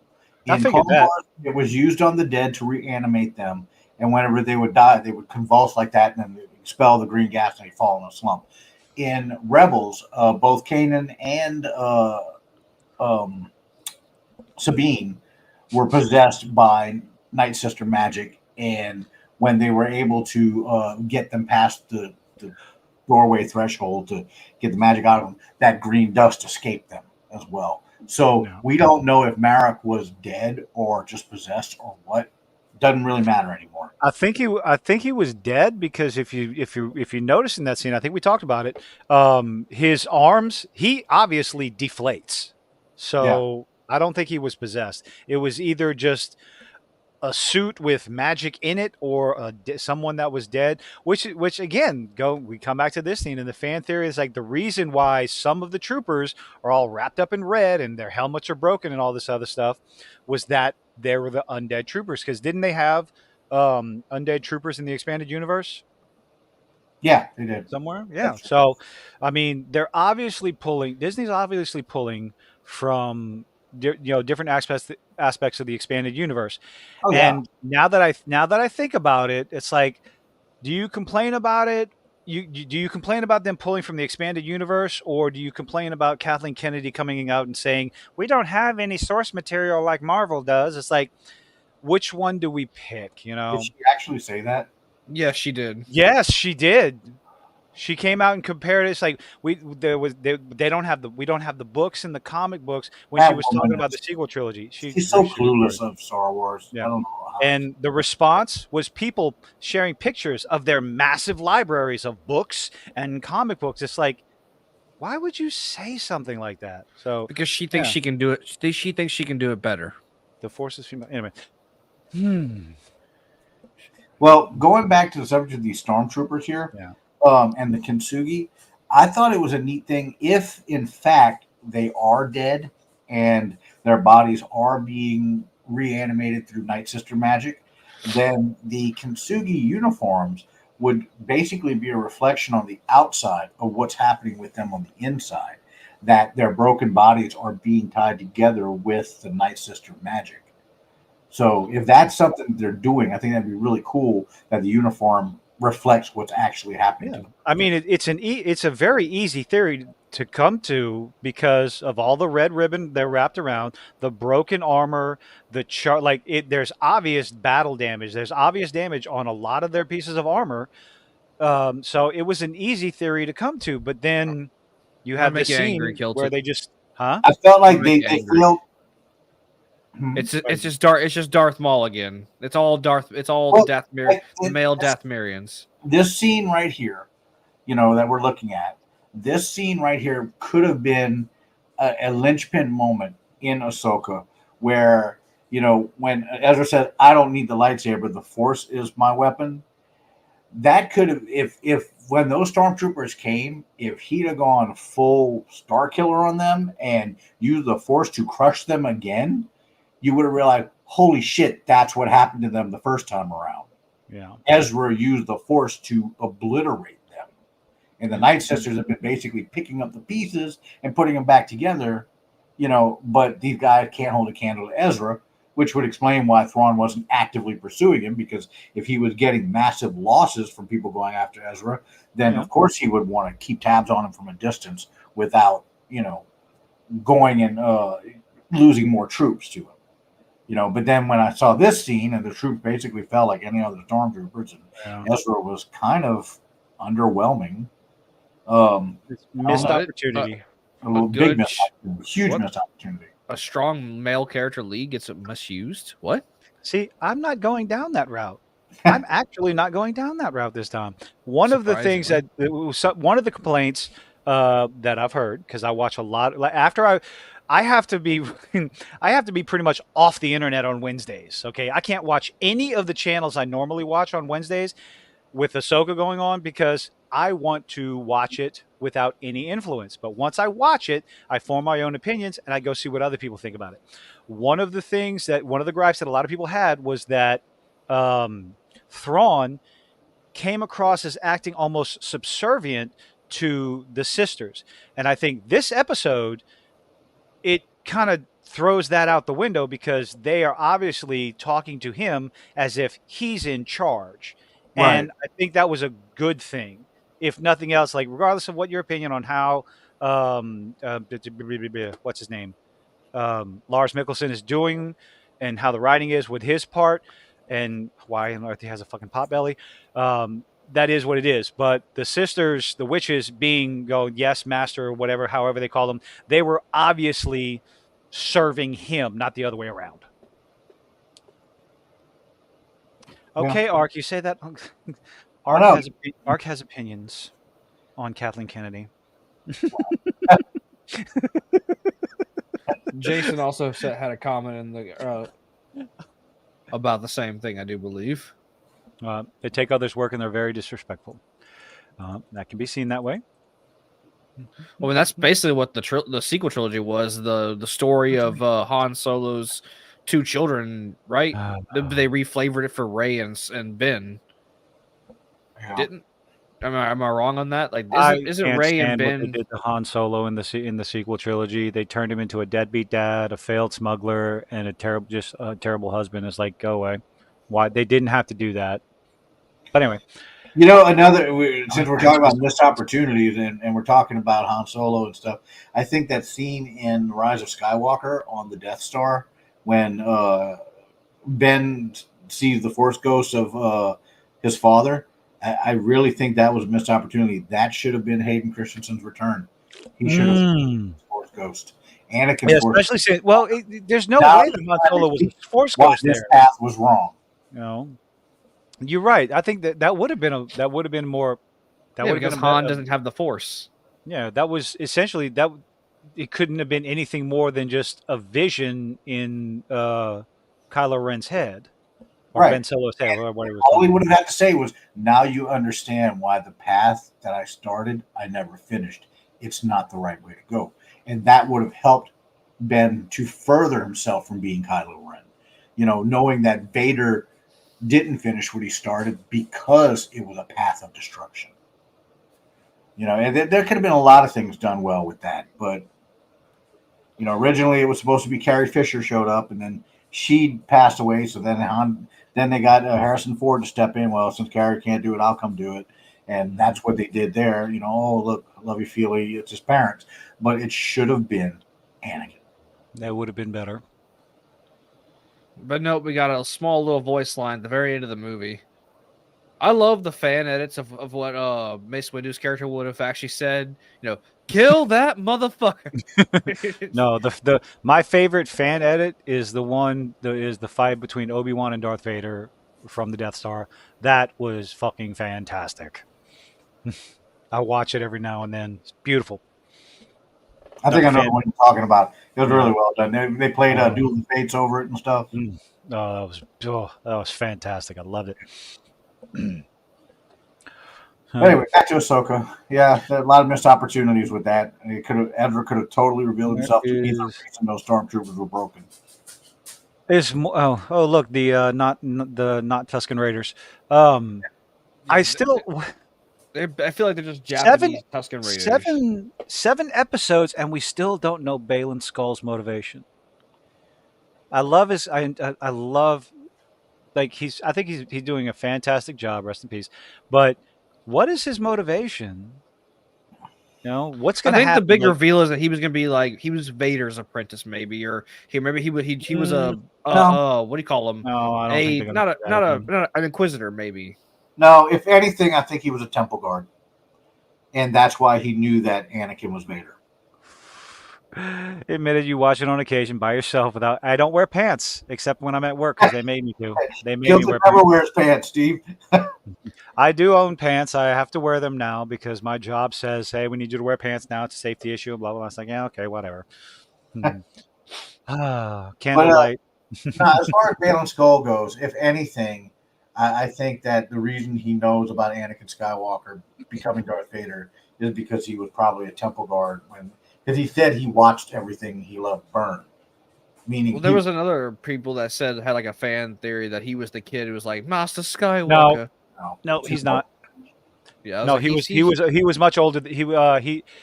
I think he said he was about her age when everything went down. Yeah.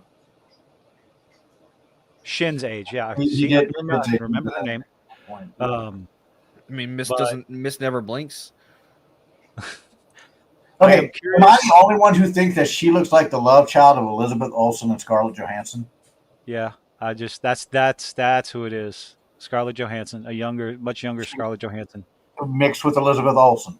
She looks like the love child of the two. I think she looks like that girl from Mean Girls, the blonde. I'm hoping that God, please don't let Baylan Skoll go out like a bitch, please. Just that's the one thing. There's one episode left.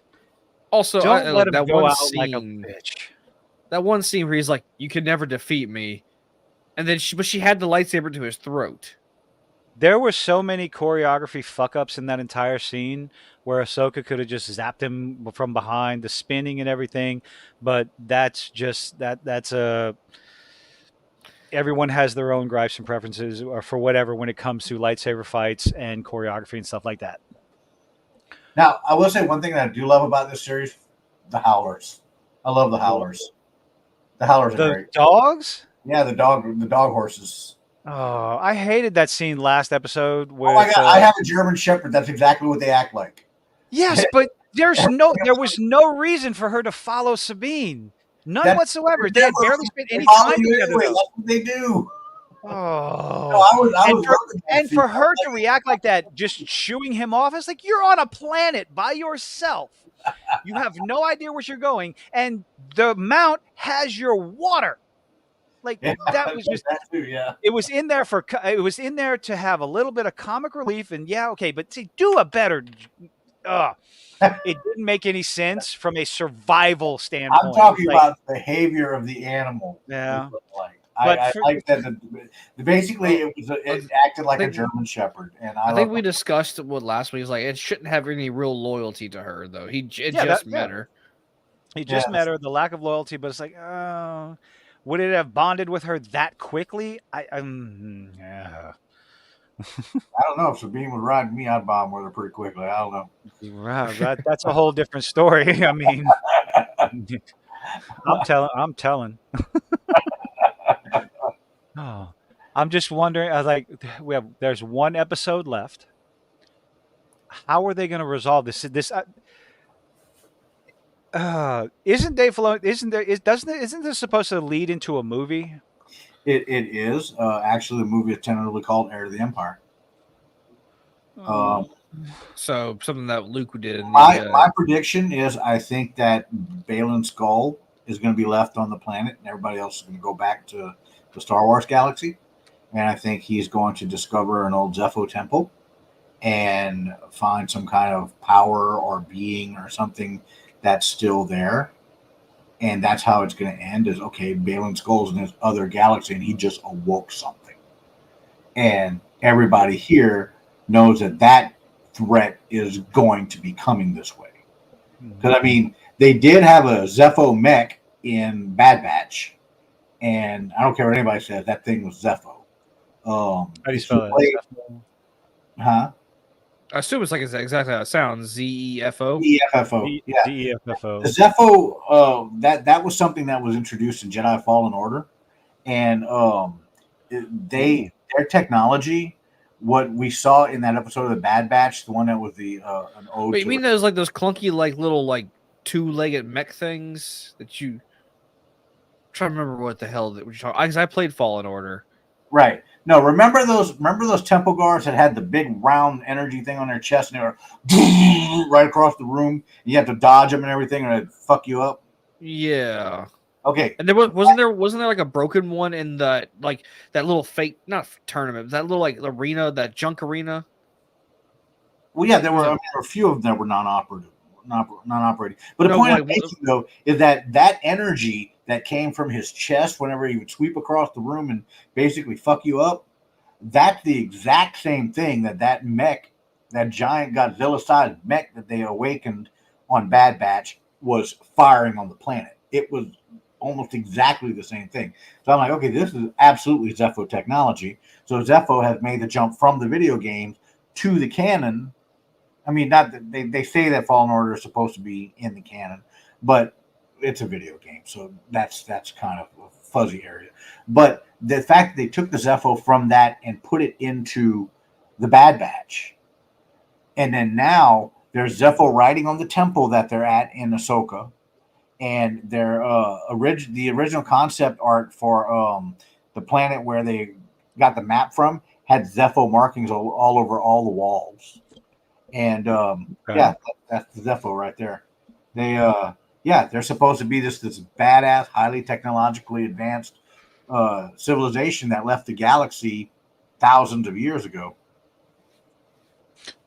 So Jason said they don't exist. She said that they had no comics yet. We did talk about that, but again, it's obvious. We already know they're pulling from the expanded universe, the expanded galaxy, all the books. They're pulling from it, and it's one of those things where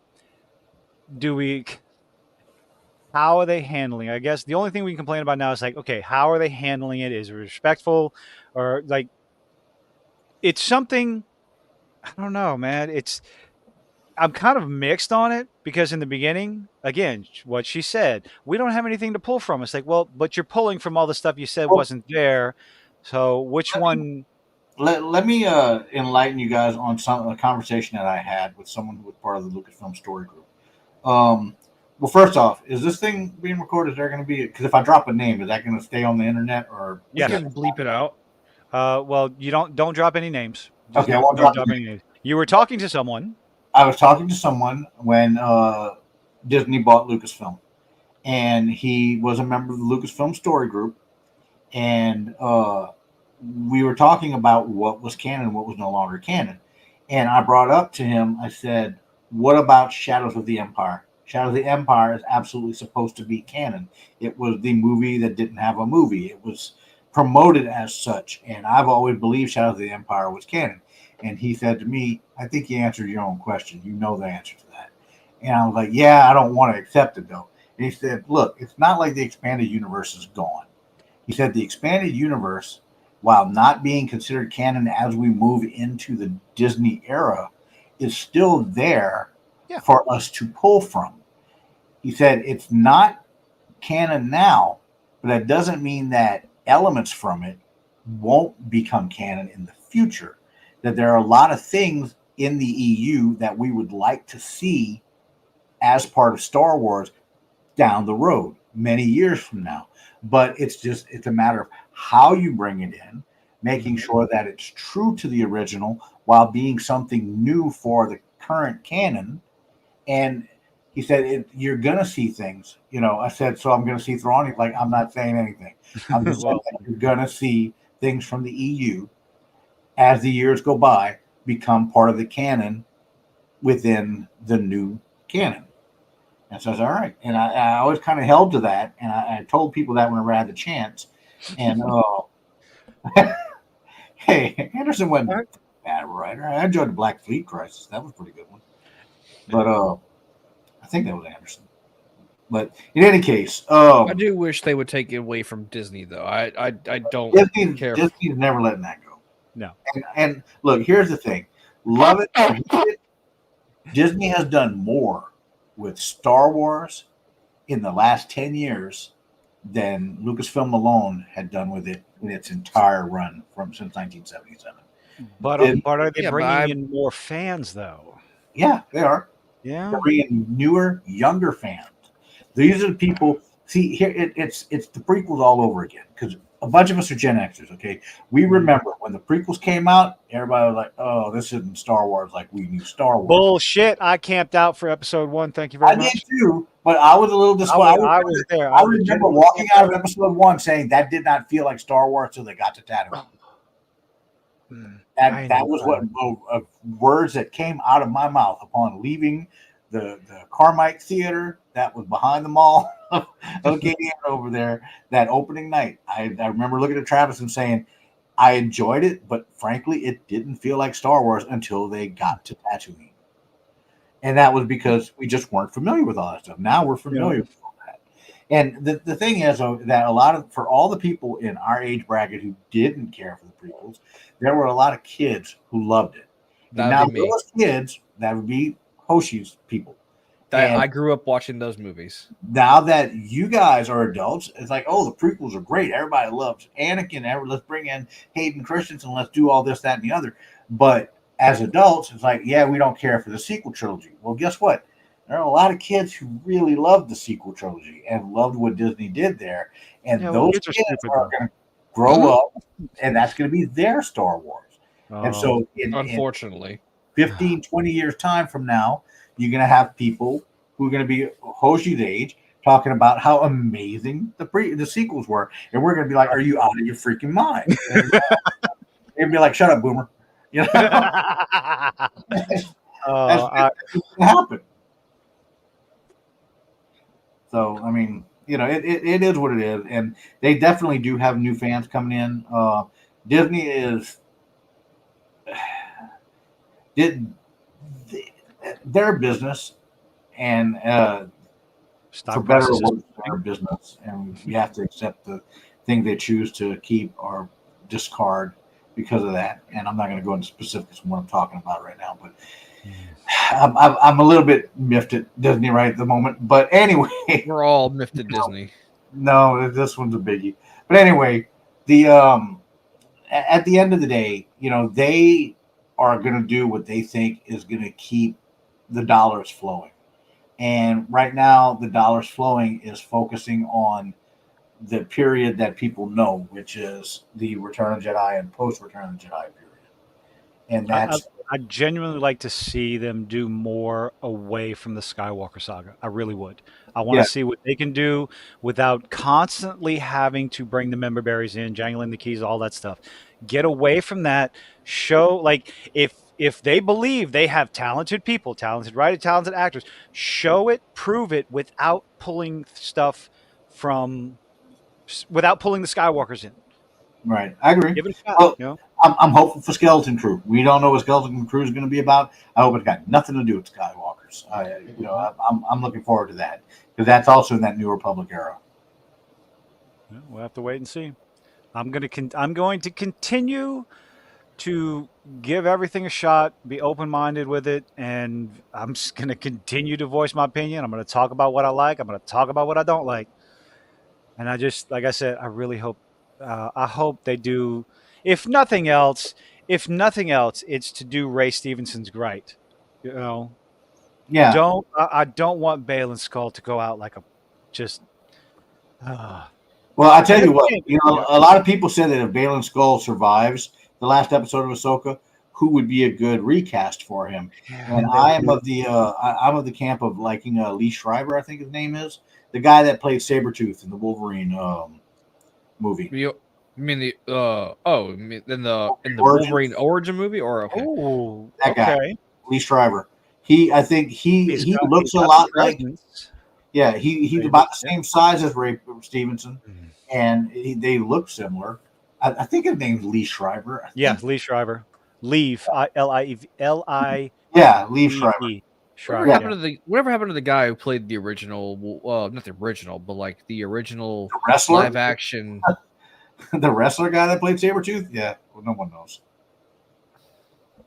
You know about in the 2000 movie X-Men? movie? Yeah, I don't think I've ever seen him in anything else. Yeah, because he was a wrestler. He wasn't an actor. Well, not Was he? that wrestlers aren't On actors. that point, though, earlier you said that you didn't know what Hayden Christensen. He didn't quit. He only acted in like the Jumper after Star Wars. No, I actually pulled up his movie list. He did a lot of movies and shows Really? after I Star thought he Wars. retired from acting and became a farmer. No, he is in so many other things. Who you talking about? Hayden Christensen. There was a Jumper. No, it was announced. It was announced but never made a Jumper 2. But he's in a lot of other stuff. He has he was in a movie in 2018 that had nothing to do with Star Wars. Little 2001, Last Man, First 2010. Kill, 90 Minutes in Heaven, Outcast, American Highest, Vanishing. Yeah. He's been in a lot. I thought he became a farmer. He does own a farm, but he still acted. Like he's been in so many other things. Like he's got a long list of movies that he's been in. Yeah, so basically, what you're saying, he's the John Travolta of our age. I don't get that reference. John Travolta. I know who John Travolta is, but He was huge in the 70s, and then throughout the 80s and 90s, he did a lot of really small parts, bad movies, Look Who's Talking, things like that. And then Quentin Tarantino. Hey, hold on. I liked Look Who's Talking. All right. I grew it. Quentin Tarantino put him in Pulp Fiction, and it basically relaunched his career. I see. Ark says, I wouldn't have a problem with the sequels in Rey if they didn't make her how they did. I think she had a lack of a character arc, no hero's journey, but whatever. They should have took from the books truly and not ruin it. Those who made the sequels were unenlightened morons. Ark has opinions. Unenlightened morons who don't know how to write a fucking female character well and make her liked. A 6-year-old could write better shit. They don't know the true culture of Star Wars. A lot of people have opinions on Rey Palpatine. I do not like her come on. character. What you got, John? Don't get me started on Ray Palpatine. Ray should have been the granddaughter of Obi-Wan Kenobi and Satine Kryze. Oh, but that was too. What was they said? They wanted to subvert expectation because it would have been too obvious. It's like, you understand, it's okay to do that in a movie. It's okay to do that in a story. Follow the tropes. There's What nothing they should wrong. have done, they should have made Corky Satine's child, whom she gave up at birth because she was the leader of Mandalore, who was labeled as the son of this mysterious third sister we've never seen, and that was in fact Obi-Wan's son, and he should have been Rey's father. Plain and simple. So Corky Kryze should have been Rey's father, and that would have made. And if Corky would have been found out to be Obi-Wan's son, that would have made Rey Obi-Wan's granddaughter. It was right there. They could have used it. Obviously, that would require thought and brains, which, Kathleen Kennedy. That would have required Dave Filoni, and they did not give him the reins yet. That would have required them never handing it to fucking Rian Johnson. who was only interested in writing a standalone movie. It's like, no, you're writing part 2 of a trilogy. Well, But hang you're on. just Ryan Johnson did what he was told, because you have to realize, and this is Yeah. coming straight from J.J. Abrams. They went into doing Star Wars without a plan. He said, looking back now, we should have had a plan for all 3 movies. Our plan was, I was going to make a movie, and we were going to pass the baton to another director and see where they went with it. And then that director would pass it on to a third director, and we would see where they went with it. And that's exactly what they did. Yeah. He started the movies. He passed it on to Ron Johnson. Ron Johnson passed it on to Colin Trevorrow. And then whenever they got the blowback from Last Jedi, they were like, wait a minute. We can't do Trevorrow's movie. He's fired. JJ, get in here and make a new movie that's just like the first movie you did. And it was nothing like that. Bring back Val Palpatine. It's like, yeah. Okay. So yeah, that was a desperation thing. But there was one good thing that came out of the outcry over The Last Jedi that a lot of people seem to have not realized, and that was when the fandom was completely split over The Last Jedi. Kathleen Kennedy and her crew were desperate to try and find something, anything that would win back the fans they were losing. Now, fun fact.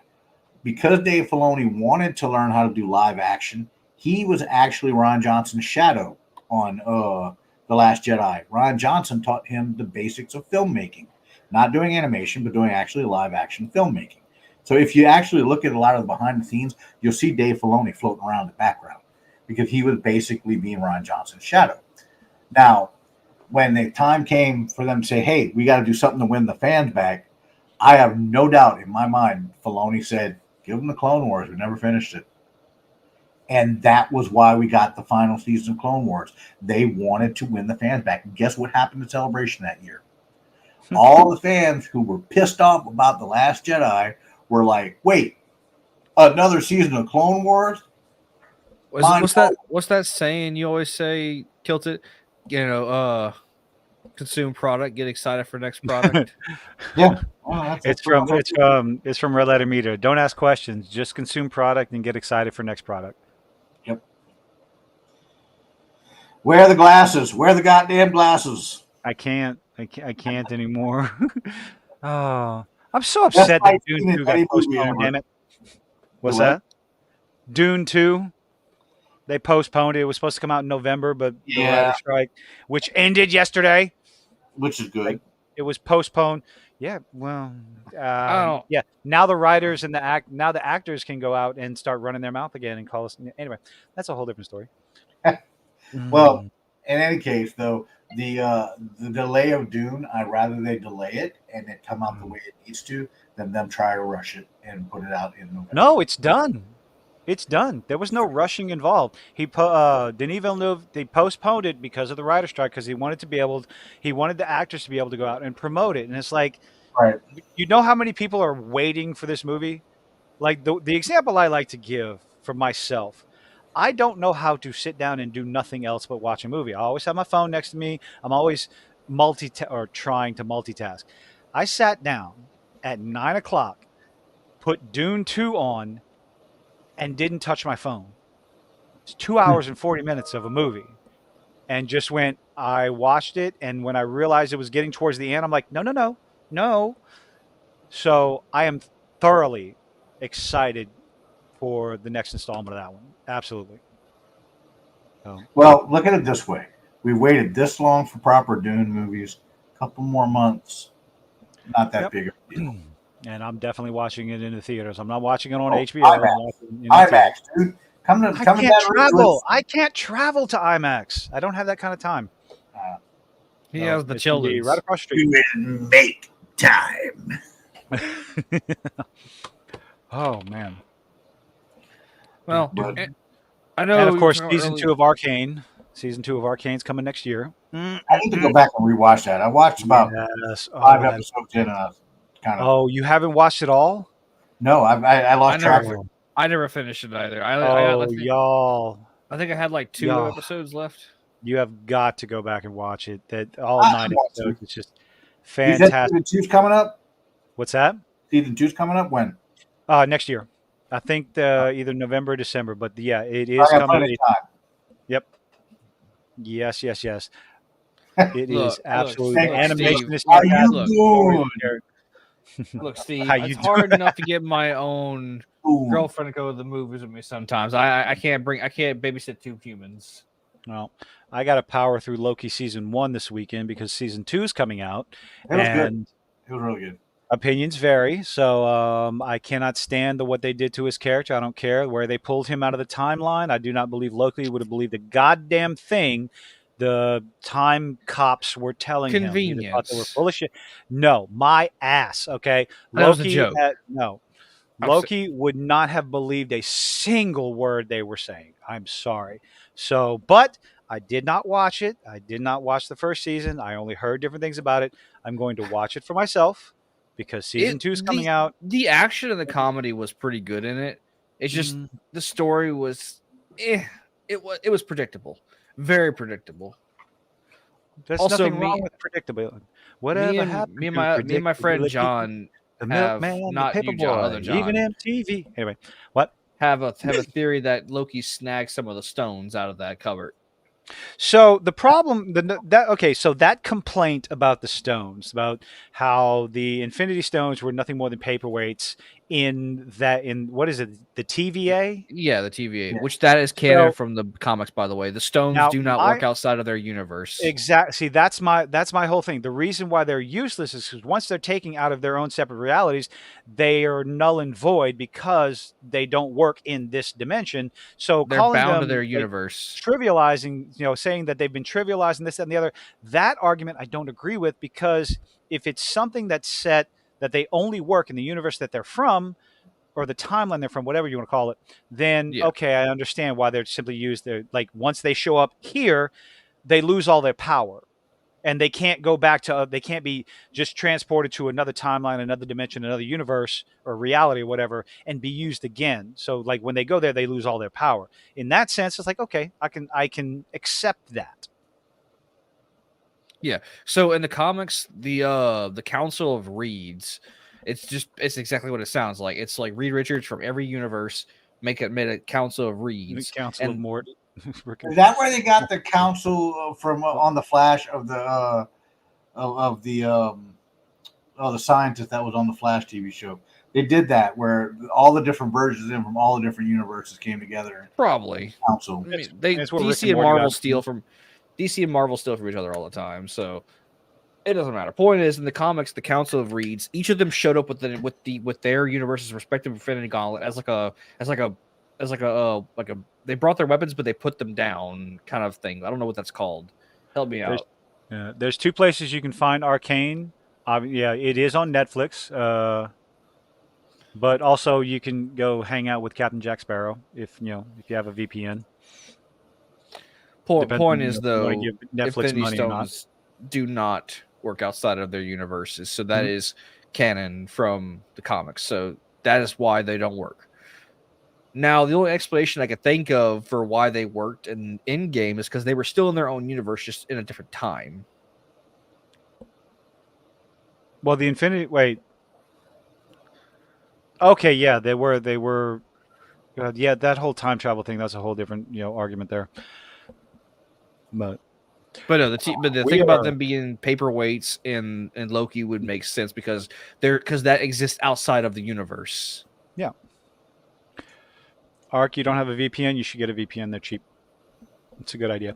For nothing I don't have else. one either. Yeah, I have a VPN because I'm tired of getting cease and desist letters from... Anyway, never mind. So we are here about to hit the 2-hour mark, John. Yes, I Thank should have you so much for hanging out. My phone, I was like, my daughter's going to kill me. I was supposed to bring her home. I tell Sky we're sorry, but we still appreciate you sticking around. Thank you so just throwing much. up my birthday, my name, my kids' names, all kinds of stuff on the internet, aren't you? I'm sorry. Mecca John. It's right there. It's right there for everyone to see. So, I mean... No, I don't care. John lives on the internet. Yeah, well, something like that. That's why he's got the generic icon. No, it's because I'm old and I didn't watch it. I need my grandkids to show me how to set the VCR.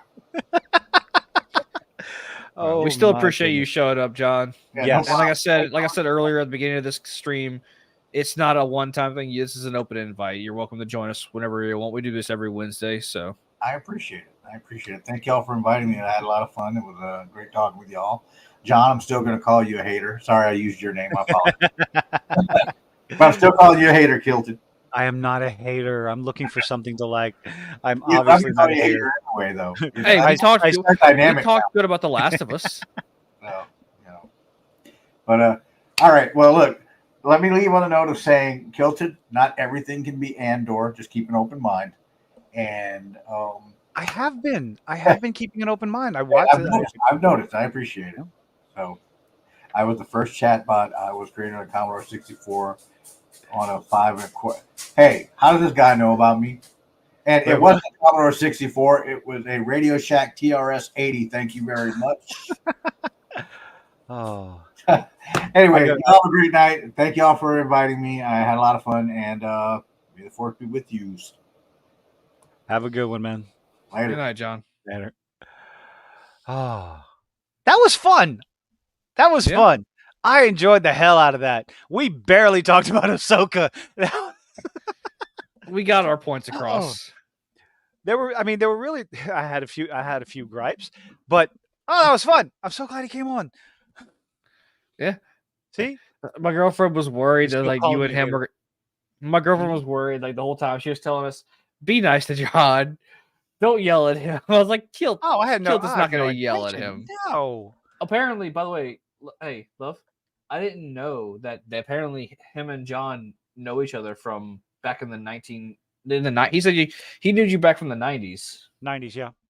Yeah, they're old friends apparently. I didn't know this. Yeah. Okay. Me and him, yeah, me and John have been knowing each other for off and on for quite a long time. Because of my ex-wife. Yeah, that's what he told me. Mm-hmm. He said he knew you because he knew your ex-wife, and he thought he was enjoying watching her chase you around. We were chasing each other around, to be honest, at the time. Oh, Well, given that we're at almost at the 2-hour mark, I assume you have some work you need to get done, and I got that 6 mile project in Bro Bridge to do tomorrow. So, oh God, I gotta move shit around. So we'll go ahead and call it for the night. What we got? Wait, we should have a G.I. Joe or classic toy night. Steve, we're going to try to do that. Classic toy night. I do have plans for that. Some old ass 90s did toys. Jason tell you that the scenes with us showing off our figures and stuff like that got copyright or not copyrighted, got a strike against it? That one scene Showing off toys? Yep. A strike? Not a strike, but something like it got like a warning or something like that. Oh, okay, that was on his channel. Oh, what the fuck? Just for showing off our figures and stuff like that. I was like, that's retarded. That no, he didn't tell me anything about that. Yep. Oh, what the fuck, Frostfang? What happened? Ooh, hold up. Can I share this? This is cool. Boom. Boom. That is cool. Yeah. That is neat. That is very neat. I mean, the old Roman mask. Mm-hmm. That is cool. What did Fang do? Go look in the Discord. I can't right now. I'm up exporting the video I edited, so I'm waiting for that to load up. It's a chunky Captain America in a Speedo, a helmet, and a shield. That's it. Oh. Wait, what? I don't know what's going on. I'm tired. I got work to do. Thank you, everyone, for hanging out with us.